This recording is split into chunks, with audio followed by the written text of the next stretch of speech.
우리 좌우 계신 분들과 격려하는 시간 같습니다. 하나님은 오늘도 살아서 우리 가운데 역사하십니다. 많이 하시죠.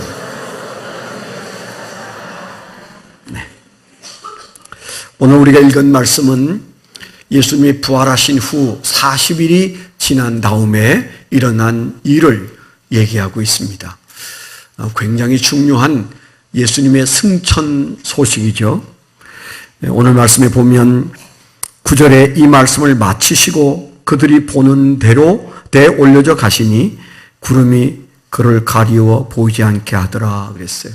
예수님께서 감람산에서 하늘로 올라가는 모습을 여기 9절 이하에서 말하고 있는 그런 장면이죠.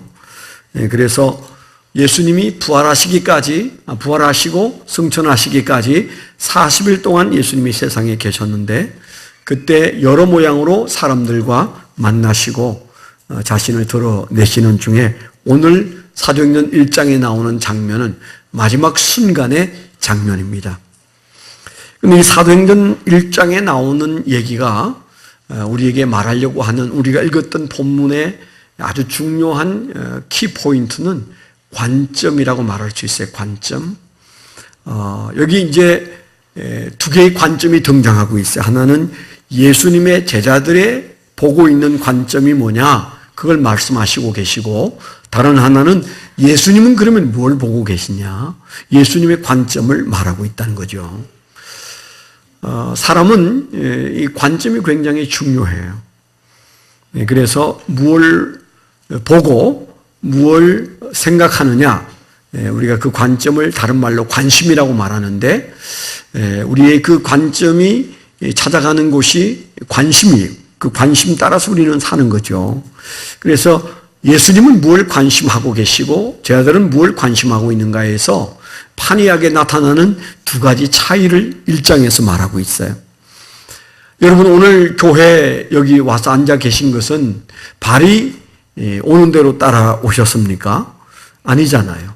여러분들이 가지고 있는 관심이 여러분의 발을 움직여서 여기까지 오신 겁니다. 사람이 가지고 있는 관심은 굉장히 중요해요.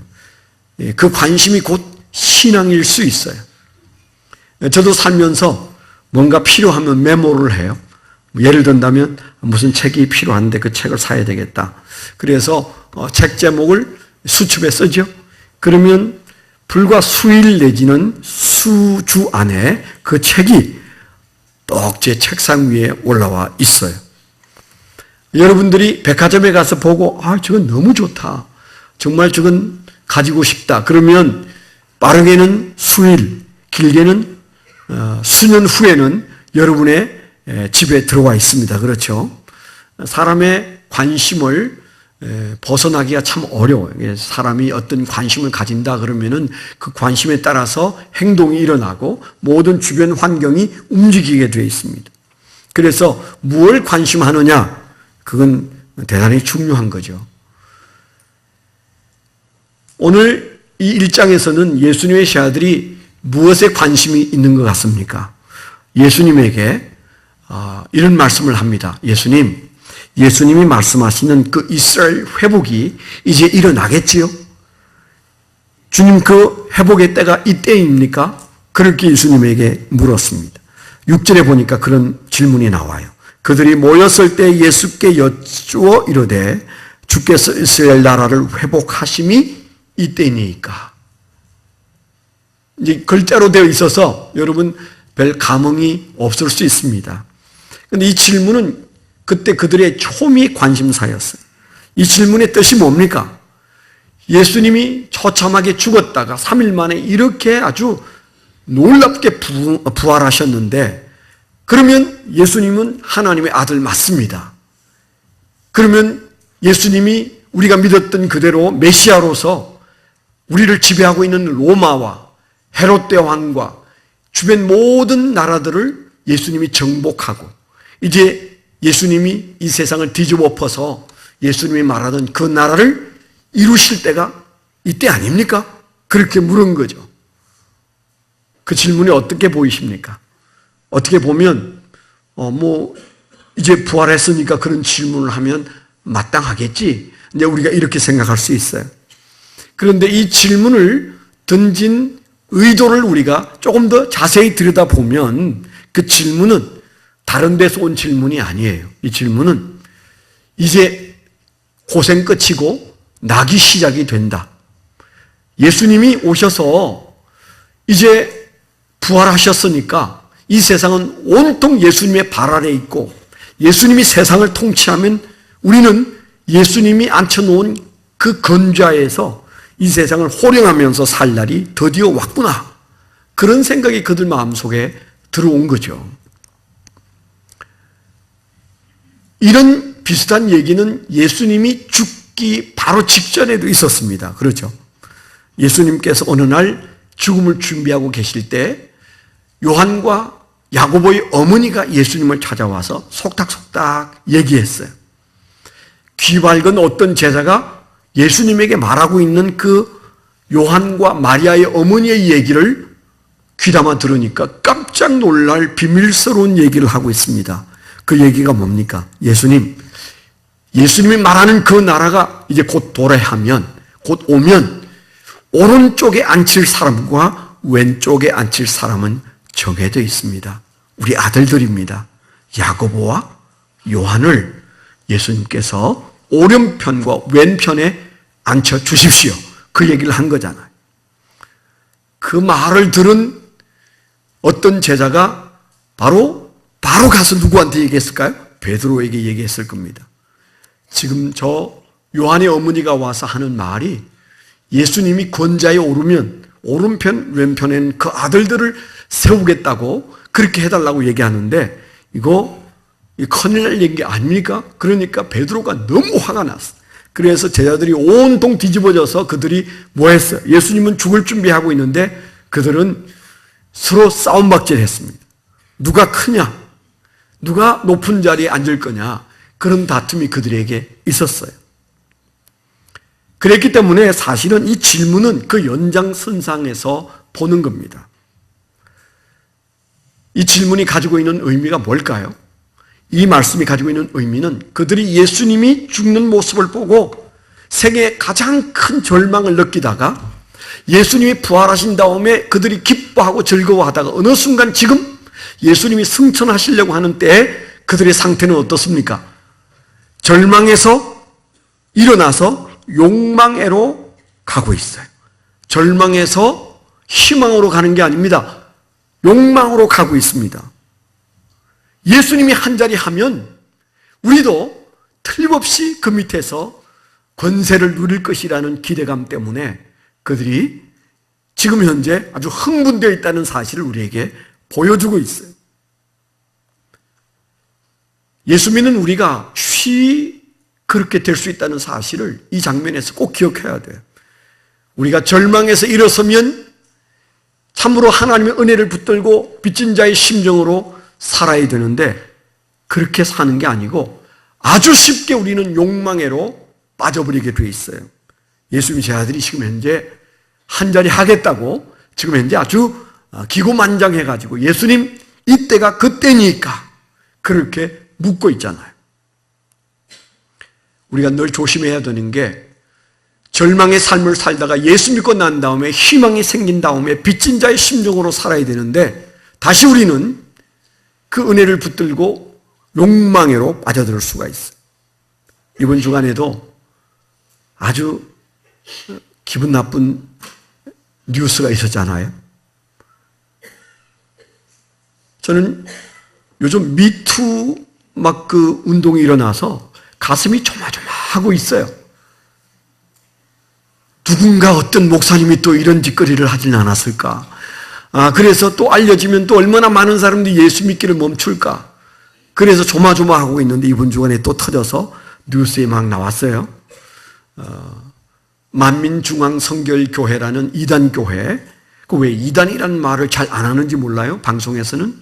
그냥 큰 대형 교회 목사가 이상한 짓을 했다. 그렇게만 얘기를 하고 있어서 아주 속상한데 오래전에 이단으로 이미 뭐 MBC다 뭐다 해서 그분에 대한 특집 방송을 여러 번 했던 그런 사람이 이재록이라는 사람. 타락한 사람이에요. 타락한 인간이 무슨 말인들 못하고 무슨 짓인들 못하겠습니까? 그 사람이 또 여러 이런저런 성적인 문제가 있었다 그랬는데 참 가슴 아픈 일이에요. 제가 그 이재록 목사의 이단 시비가 막 나오고 있을 때 제가 그분을 한번 만난 적이 있어요. 저희 사역자들이 수련회를 갔는데 저 설악산에 있는 대명 콘도에 저희가 여장을 풀고 이제 우리 사역자 가족들이 거기 뭐 이렇게 수영하러 가고 저는 앉아서 숙소에서 책을 읽고 있는데 바깥에서 막 박수 소리가 나와서 시끄러워가지고 내려보니까 저 밑에 왜 아이들 노는 것 같은 왜 골프 조형물, 조그마한 골프 이렇게 치는, 골프가 아닌데 여튼 골프 치는 놀이기구가 있는데 거기에 한 20명이 모여 있어요. 그런데 한 사람이 치고 나면 무조건 박수를 쳐. 내가 보면 잘못 쳤는데도 박수를 막 쳐. 이게 뭔가 그랬더니 내려다보는데 얼굴이 텔레비전에서 본 이재록이라는 사람 얼굴이에요. 그래가지고 제가 궁금해가지고 책을 집어던지고 내려갔죠. 그 골프장 옆에 가서 봤더니 아주 더운 날씨인데 한 10대명이 그게 와서 그 골프를 치는데 골프 치는 게 아니고 이재록 골프 치는 것을 구경하고 있어요. 근데 이렇게 탁 쳐가지고 어쩌다가 하나 그냥 들어가면 막 전부 다 아버님 잘하셨어요 막 이러는 거예요. 그분이 저하고 나이가 조금 많아요 저보다. 근데 그 젊은 사람을 보고 그때 아버님 잘하셨어요를 합청을 하는 거예요. 저 이단 맞구나, 이단 맞구나. 그 사람들이 그렇게 아버님이라고 부르고 박수 치는데도 그냥 웃고 좋아해요. 영광을 누리고 있더라고. 그 사람은 사실은 절망적인 사람이었어요. 제가 그분이 이단 되기 전에 잘 알아요. 그분 간증도 들어본 적이 있어요. 그분이 아주 무식하고 그리고 아주 험하고 가난하게 살던 어느 날 병들어 죽다가 기도해서 하나님이 죽다가 살아났어요. 그뿐만 아니고 주변 모든 사람들이 그가 다시 살아난 사실 때문에 사람들이 막 놀라고 즐거워하고 그랬는데 이분이 나 신학해서 죄종 되겠다. 그래가지고 그분이 어찌어찌 공부해서 성결교는 두 교단이 있는데 예수교 성결교가 있고 기독교 성결교회가 있어요. 기성, 예성 이렇게 두 가지로 나눠져 있는데 그 예성에서 목사가 됐어요. 그래서 그는 자기가 죽다 살아난 것 가지고 오직 그것만 가지고 막 기도하면서 목회해가지고 진짜 기적이 많이 일어났어요. 사람들이 많이 치료받았어요. 그것까지 부정하면 안 될 것 같아요.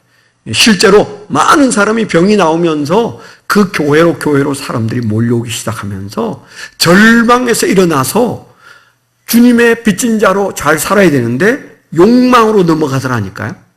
그때부터 이상한 소리를 하고 이상한 예언을 하고 아주 자기만 하나님의 진정한 종인 것처럼 말하면서 어느 날 그 밑에 있던 전도사가 이분이 이런 이단자다 그렇게 고발하면서부터 방송에 나오고 그때부터 이단 취급을 받았는데도 지금까지 그 이단 교회가 많은 교인들을 거느리고 살고 있는 중에 드디어 100일하에 그가 얼마나 추악한 인간인지 드러났어. 그러니까 그뿐만 아니고 우리 모두가 절망에서 하나님이 건져주셨을 때 우리가 욕망으로 다시 넘어갈 위험이 굉장히 많은 존재라는 사실을 오늘 이 장면을 통해서도 꼭 기억해야 돼요. 그러면 목사님 좀 지나치지 않습니까? 그것들이 물었던 질문이 뭐 그렇게 문제가 되는 질문입니까? 이렇게 말할 수 있어요. 뭐라고 그랬어요? 주께서 이스라엘 나라를 회복하심이 이때니까. 이제 예수님이 왕이 돼가지고 통치하는 때가 지금입니까? 그렇게 물어보는 질문이 그냥 보면 물어봄직한 질문이죠. 그런데 우리가 이 질문이 왜 욕망에 들끓는 질문이라고 말할 수 있겠는가를 볼 수 있는 방법이 예수님의 반응에서 볼 수가 있어요. 우리가 성경에 나오는 말을 하나님이 어떻게 생각하시는지 그 전후를 꼭 살펴야 이해하게 되어 있습니다. 왜 이런 일이 있었잖아요. 어느 날 길을 가시는데 예수님의 주변에 많은 사람이 몰려 있는데 한 젊은이가 나타나서 예수님에게 뭐라고 그랬어요? 예수님, 예수님이 어디를 가시든지 제가 예수님을 따라가겠습니다. 그렇게 말했어요. 대단한 말을 했죠. 예수님 어디로 가시든지 주님을 따라가며 저는 주님을 따르는 제자가 되겠습니다. 아주 감동스러운 얘기잖아요. 예수님이 감격해야 되잖아요. 감이 안 오는 모양인데 제가 목회를 하면서 지금까지 우리 교회에서 목사님이 어디를 가시든지 제가 목사님을 따르겠습니다. 한 명도 없어요. 한 명도 없다니까. 어떤 때는 내가 목회를 잘 하는 건가 이런 생각이 들 때도 있어요. 우리 교회에서는 한 명도 저에게 목사님 죽음에도 함께 따라가고요, 어디든 따라가겠습니다, 없다니까요. 제 아내도 선별적으로 말하더라고요. 제가 그랬어요. 어느 날 목회가 힘들었어. 여보, 우리 울릉도 목회하러 갈까? 제가 그랬어요. 이 울릉도 계신 분들이 계셔서 미안한데 제가 울릉도 목회하러 갈까? 우리 교단에서는 울릉도가 아주 어떤 목회자든 환영하는 동네예요. 왜냐하면 거기는 교회가 침례교가 18개, 그죠? 울릉도 사람 코앞에 앉았네. 18개나 돼요. 그리고 장로교 뭐 해가지고 한 2-3개밖에 없어요. 그러니까 거기는 온종 울릉도에는 침례교 투성이라 언제나 거기는 교회가 하나 내지 둘 비어 있어요, 목회자가. 그래서 농담 삼아 우리가 울릉도 목회하고 좀 갈까? 이제 그런 마음을 가지기도 하는데 제가 농담으로 그랬더니 당신 혼자 가요. 나보고 그러더라니까요. 예? 그러니까 울릉도는 안 따라간다는 제한적 의미의 저를 따르는 사람이 제 안이면 그건 볼 것도 없죠. 근데 예수님에게 어디든 따라가겠다고 말하면 예수님이 장하다, 착하다, 그래서 제자 삼아야 되잖아요. 그런데 그 귀한 말을 했는데 예수님의 반응이 어떻습니까? 여우도 굴이 있고 새들도 잠잘 곳이 있는데 나는 머리 둘 곳이 없다. 엉뚱한 말씀을 하셨어요. 귀가 어두워서 잘못 들었을까요? 아니에요. 잘 들으셨어요. 그런데 그 사람만 알아들을 수 있는 대답을 하신 거죠. 그 대답의 의미는 뭡니까? 너가 어디든 따라가겠다는 것은 예수 따르면 먹을 것도 생기고 그리고 집도 생기고 뭐가 틀림없이 생길 것 같으다. 그런 마음이 드니까 예수님에게 거두절미하고 예수님, 제가 예수님을 어디든 따라가겠습니다. 그렇게 말했다는 사실을 예수님이 그 중심을 보았잖아요.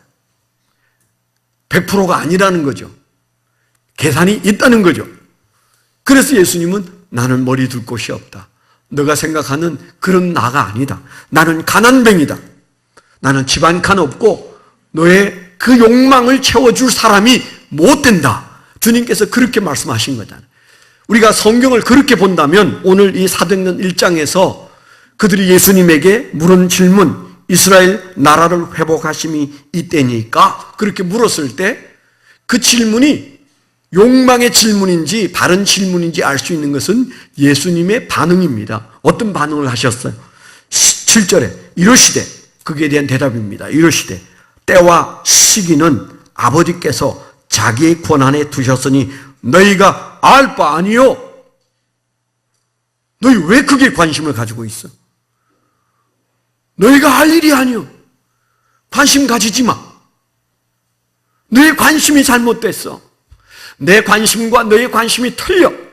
나는 한마디 하고 하늘로 올라가야 되는데 너희들의 관심이 땅에 있구나. 세상 지배자가 되는데 관심이 있구나. 어쩌면 좋으냐? 너희의 관심이 내 관심이 서로 다른데 관심이 같지 않은 것은 신앙에 매우 중요한 문제예요. 예수님의 관심이 저와 여러분의 관심이 되기를 축원합니다. 우리의 기도가 뭐여야 합니까? 예수님이 겟세마네 동산에서 하신 기도, 내 뜻대로 마옵시고 아버지의 뜻대로 되기를 원하나이다. 우리도 항상 기도하고 끝에는 그러나 하나님이 관심 가진 그대로 되기를 원합니다. 제 관심은 여기 있지만 예수님의 관심대로 되기를 원하나이다. 하나님의 뜻대로 되기를 원하나이다. 우리가 이 기도를 해야만 하나님이 기뻐하시고 우리가 구하는 이상의 기도를 응답해 주시는 줄 믿습니다. 살고 죽는 것이 내 뜻이 아니고 하나님의 뜻에 있다는 사실을 기도할 때마다 고백해야 돼. 그게 뭐예요? 내 관심은 하나님의 관심과 동일합니다. 이런 말이잖아요. 그때 그들은 최후의 주님이 성천하시기 직전에 주님이 가지고 있던 관심과 제자들의 관심이 전혀 다른 관심이었어요. 우리가 주일날 예배를 드리고 돌아갈 때는 내 관심이 다시 아주 순종하여 주님의 관심과 딱 맞는 관심, 내 생각과 주님의 생각이 일치하는 상태, 이것보다 더 성령 충만한 상태는 없어요. 도대체 성령 충만이 뭡니까? 성령 충만은 하나님의 뜻이 내 뜻과 일치할 때를 우리는 성령 충만이라고 말해요. 다른 말로 한다면 관심이 같아야 돼요. 그런데 1장에서 우리에게 주는 교훈은 관심이 다르다, 그 말을 하고 있잖아요.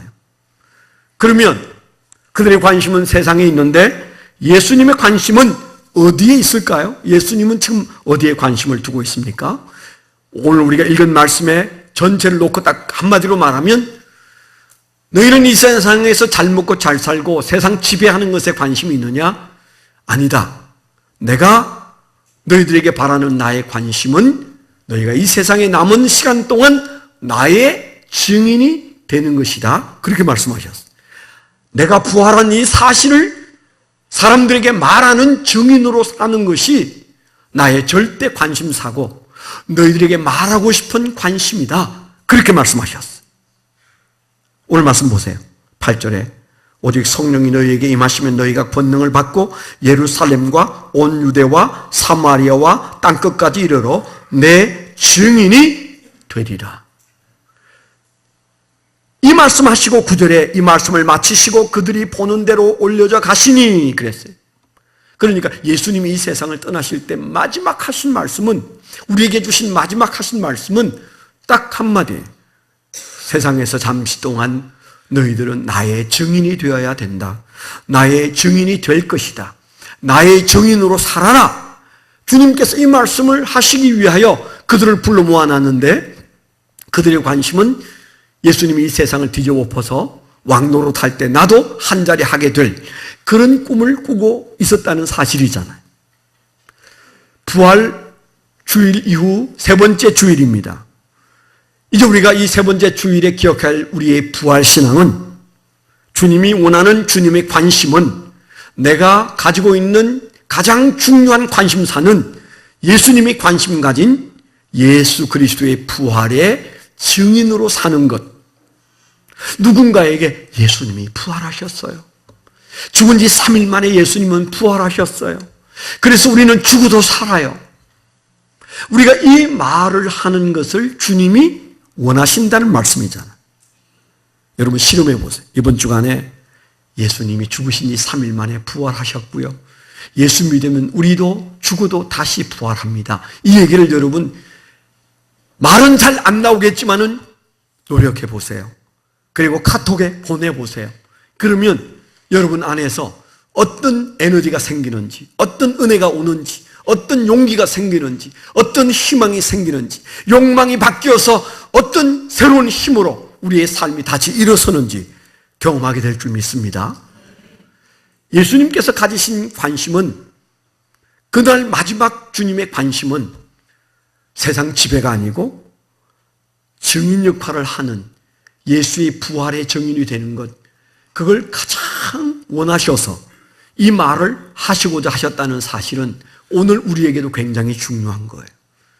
왠가 하면 우리가 살아가는 날마다의 삶 속에서 우리가 해야 할 최고의 예수님의 관심은 예수 그리스도가 부활하셨고 예수님이 메시아라는 사실을 누군가에게 증인으로서 말하는 것, 이것이 주님이 원하시는 것이에요. 그런데 오늘 말씀에 예수님께서 몇 가지 해석을 붙이셨어요. 이 증인이 되려면 반드시 선행해야 되는 게 있다, 그렇게 말씀하시죠. 오늘 다시 말씀을 읽으면 사마리아와 땅끝까지 이르러 내 증인이 되리라. 이 말은 뭐예요? 자동적으로 증인이 될 수 있다. 여러분, 우리가 전도를 하는데 대부분의 교인들이 전도가 뭐가 문제냐 말하면 제일 많이 말하는 게 뭐예요? 전도가 어렵다고 말해요. 전도 어려운 건 맞아요. 그런데 사실은 주님께서 우리에게 어려운 전도를 하라고 명령하신 적이 없습니다. 전도를 하다가 핍박을 받을 수는 있어요. 그걸 두려워하는 것은 하나님도 이해하세요. 그러나 우리가 누구를 예수 안 믿을 사람을 예수 믿게 만드는 사람이 아니에요. 우리는 단지 우리 전도는 뭐예요? 증인의 역할을 하는 겁니다. 여러분 꿈을 깨세요. 내 앞에 있는 아무개, 그게 내 남편일 수도 있고 내 아내일 수도 있고 내 자식일 수도 있고 내 부모일 수도 있는데 내가 예수 믿고 천국 가니까 그분들도 예수 믿고 천국 갔으면 좋겠다. 그래서 눈물 나는 것까지는 좋아요. 그런데 분명하게 신학적으로 말씀을 드리면 그 사람을 내가 예수 믿게 할 수 있을까요? 과연 내가 아무개를 예수 믿게 만들 수 있을까요? 불가능합니다. 내가 예수 믿은 것도 누군가가 노력해서 예수 믿은 거 아니에요. 노력한 건 사실이지만 그 노력 뒤에 하나님이 믿도록 도우시지 아니하셨으면, 부르시지 않았으면 예수 믿을 자가 없다고 성경에 도처에서 말씀하시고 있어요. 그러니까 성경적으로 신학적으로 말하면 예수 믿는 거 사람 노력으로 믿는 거 아닙니다. 하나님이 사람의 노력을 인정하시고 그 노력을 사용하시고 그 노력을 통하여 다가오시지만 사람을 통하여 예수를 믿게 하시지만 결국 예수 믿는 것은 하나님이 하시는 거예요. 우리는 심부름하는 사람인데 무슨 심부름하면 돼요? 예수의 증인 역할만 하면 돼요. 증인이 재판정에서 누구를 설득하면 증인 자격 없고 쫓겨나게 돼 있어요. 증인은 자기가 본 것, 들은 것, 아는 것 그것만 얘기하면 돼요.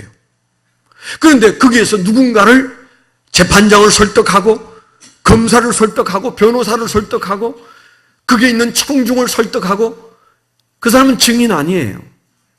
그러니까 전도란 내가 누군가를 꺾어서라도 예수 믿게 해야 되겠다고 할 때 좌절이 오는 거예요. 그러나 본래 우리의 전도의 중요한 핵심은 증인의 역할이다. 그런데 오늘 말씀 그 증인도 증인이 되리라. 저절로 되는 것처럼 자동으로 되는 것처럼 말씀하셨어요. 왜요? 그 앞에 증인으로 사는데 매우 중요한 두 가지를 우리에게 선행적으로 말씀하고 계세요. 예수님의 관심이 증인됨이라면 이 증인으로 사는데 필요한 두 가지. 우리가 어떻게 증인 노릇을 자연스럽게 할 수 있겠는가? 제가 감기 몸살이 있어서 약을 좀 먹었는데요. 입이 좀 말라서 제가 물을 홀짝홀짝 마실 때 좀 용서하십시오. 예수님께서 두 가지를 말씀하셨어요. 첫째는 성령을 받는 것입니다. 너희가 성령을 받고, 오늘 말씀에 그랬잖아요. 8절에는 성령이 너희에게 임하시면 성령이 임하셔야 한다. 그렇게 말씀하셨어요. 두 번째는 권능을 받고 그렇게 말씀하셨어요. 그 다음에 뭐예요? 예루살렘과 유대와 사마리아와 땅끝까지 가서 내 증인이 되리라, 된다. 그렇게 말씀하셨어요. 제가 선교지에도 이렇게 가서 선교사들의 선교 사역하는 걸 보면 마치 파도를 타듯 그렇게 사는 분들은 그 선교지를 마음껏 누리고 즐기더라. 행복한 선교사가 있어요. 그런데 행복해 보이지 않는 선교사가 있어요. 행복해 보이지 않는 선교사의 가장 큰 특징은 권능이 없어요. 권능이 없어요. 두 번째는 자기가 계획했어요. 자기가 계획했어요. 막 머리를 짜가지고 몇 년까지 병원 세우고 몇 년까지 학교 세우고 막 이래가지고 돈이 얼마 필요하고 허구한 날 후반교에다가 돈 보내라고 막 편지 보내고 그분은 얼굴이 새까매져요. 행복하지 않아. 그러나 그 안에서 행복하게 즐기는 사람들 권능이 있거나 권능이 있고 그 다음에 주님이 인도하시는 데 따라 가고 있는 사람은요 그 선교지에서 많은 것들을 누리더라고요. 예수 믿는 것도 똑같다고 생각해요. 우리가 예수 믿는데 아주 힘겹게 어렵게 예수 믿는 사람이 많아요. 제발 그렇게 믿지 말아요. 저도 한때는 그랬으니까 예수 믿는 게 어렵다, 아유 힘들다 그랬다니까요. 그런데 예수 믿는 것 힘들지 않더라고요. 목회 솔직히 말해서 정말입니다. 거짓말 안 하고 솔직히 말해서 목회 힘들지 않아요. 제가 조기 은퇴한다고 해서 아유 힘들어서 간두나 보다. 아니에요. 여러분을 배려해서 제가 5년 빨리 간두는 겁니다. 왜요? 좀 더 좋은 설교를 들어야 되지 않겠습니까? 그냥 말을 꺼내놓으면 빨리 끝낼 줄도 모르고 시간을 막 보내는데 새로운 목사 오시면 30분 안에 딱 끝낼 거예요. 제가 58분에 끝낼 생각이었는데 아직 반도 못했어요.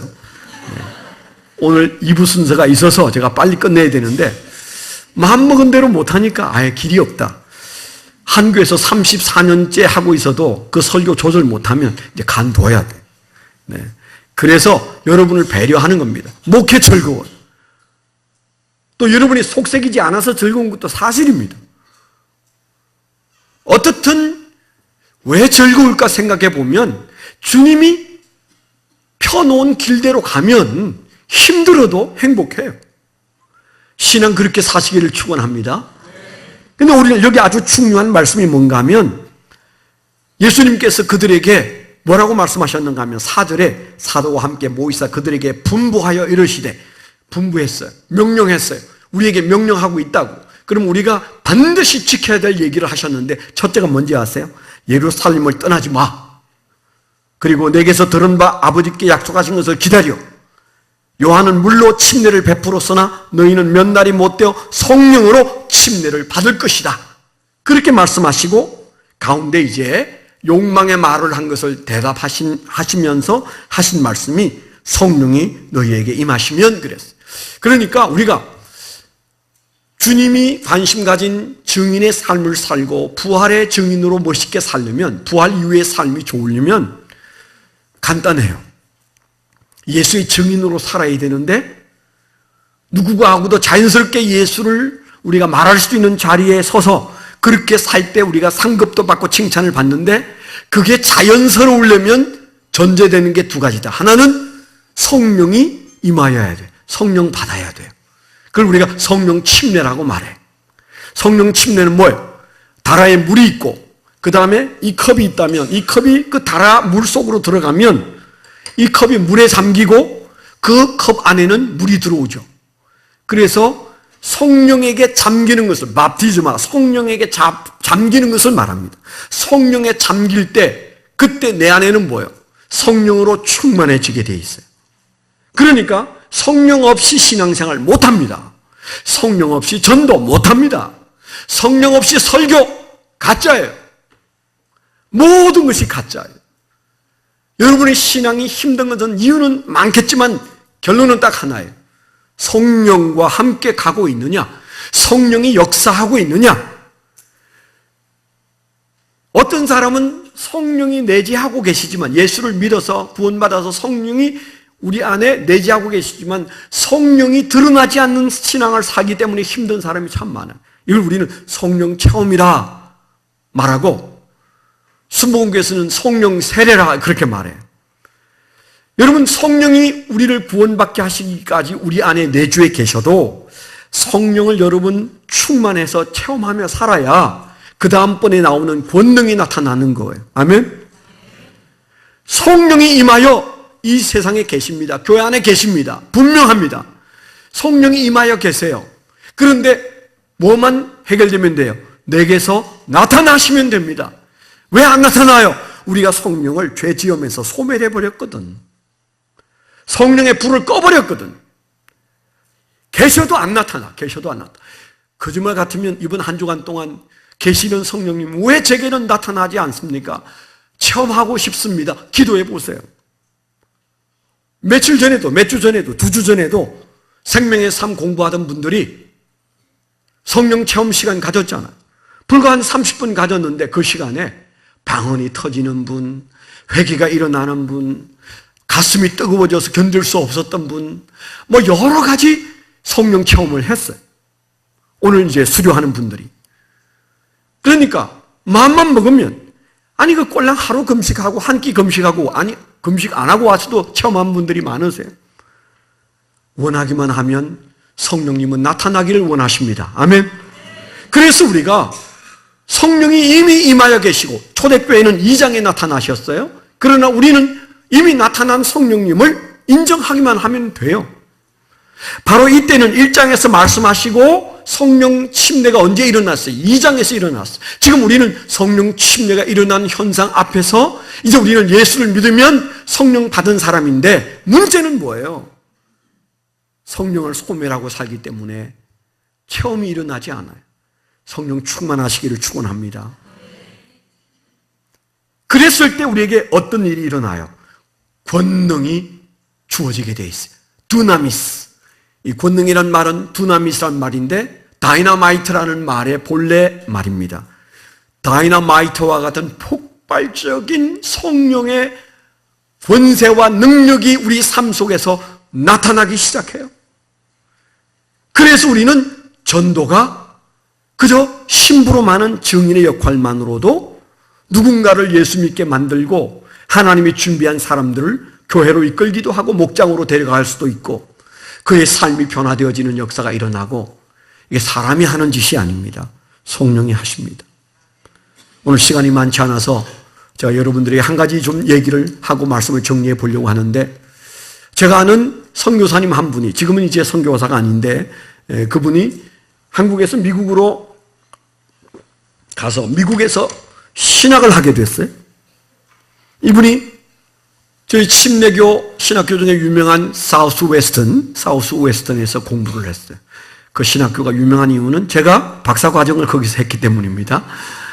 이분이 신학 공부를 마치고 석사 과정을 마치고 이제 인도네시아로 선교사로 갔어요. 그런데 이분이 선교사를 가보니까 맞는 게 하나도 없었어요. 너무너무 힘들었어요. 사람마저도 힘들고 먹는 거 힘들고 전도는 너무너무 안 되고, 그래서 이분이 하다 완전히 탈진을 했어요. 몇 년을 씨름하다가 안 되겠다, 나는 이제 더는 못하겠다. 그래서 하나님 앞에 기도도 얼마나 했겠어요. 그리고는 이제 그분이 돌아갈 마음을 먹었어요. 돌아가려니까 마음에 너무 아쉬웠어요. 아무것도 못하고 돌아가는 것 같아서. 그래서 어떤 분, 그 현지 목회자와 의논을 하다가 내가 이제 미국으로 돌아가려고 하는데 가기 전에 내가 집회를 며칠 하려고 한다. 그런데 당신이 좀 사람들을 모아오라. 그 집회 성격은 은사 집회다. 이분은 아무 은사도 없는 사람이었어요. 그래서 내가 마지막 가는 길에 은사 집회를 좀 하려고 하는데 병든 사람들 좀 데리고 오라. 그러면서도 이분이 이제 좀 가슴이 조마조마하면서 이제 그런 얘기를 했더니 여러 사람을 어느 날 데려왔어요. 그 현지 목회자가. 복음을 선포하고, 그리고 오늘 밤에 우리가 기도하면 하나님께서 우리 질병을 낫게 해주실 것이라고 막 그렇게 외치고 통성 기도를 시켰어요. 그리고 이분이 돌아다니면서 막 안수 기도를 했어요. 근데 아주 이상한 일이 벌어졌어요. 갑자기 그 안이 막 술렁술렁 해가지고 사람들이 막 야단을 죽여서 무슨 일이 있나 했더니 저만치 앉아있는 어떤 사람이 장님이었는데 눈을 떴어요. 할렐루야. 외국 사람 얘기가 아니에요. 내가 책에서 읽은 얘기가 아니에요. 제가 아는 목사님 얘기라니.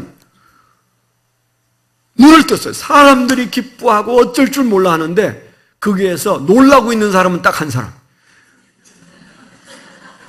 그 이 암흑의 선교사가 도무지 믿어지지가 않아요. 어떻게 이렇게 머리가 좀 아팠는데 좀 나았다든가 팔이 좀 저렸는데 나았다든가 그건 있을 수 있다고 생각하는데, 앞을 못 보던 사람이었는데 본다는 게 도무지 안 믿어져. 자기 혼자 제일 놀래가지고 어쩔 줄 몰라. 정말 이게 사실일까? 성경에 있는 얘기가 정말 예수님이 하신 일이 내게서 일어난 일일까? 너무너무 흥분을 해가지고 맨날 며칠을 그가 끙끙 앓다가 내가 이걸 하나님이 하셨지만은 학문적으로 연구를 해가지고 다시 돌아와야 되겠다. 그래가지고 이분이 미국 LA로 돌아간 겁니다. 훌러 신학교에 들어가서 석박사를 다시 했어요. 그리고 지금은 이제 십수년 전에 한국에 들어와서 그분이 사역을 하고 있습니다. 그러니까 우리가 내 힘으로 하려면 선교고 뭐고 여러분의 일상의 삶조차도 우리는 지칠 것입니다. 그러나 부활을 경험한 우리가 주님 앞에서 주님이 말씀하신 그들의 삶을 살아내려면, 우리가 정인 노릇도 잘 해내려면 우리 마음속에 품고 살아야 되는 중요한 원리가 뭐예요? 성령이 내 안에서 역사하실 수 있도록 성령을 붙잡고 성령이 내 안에 거하시게 하고 그리고 성령이 나타나시게 하고 그 다음에 드디어 성령의 본능이 우리에게서 일어나야 돼. 그 권세와 능력이 나타날 수 있습니다.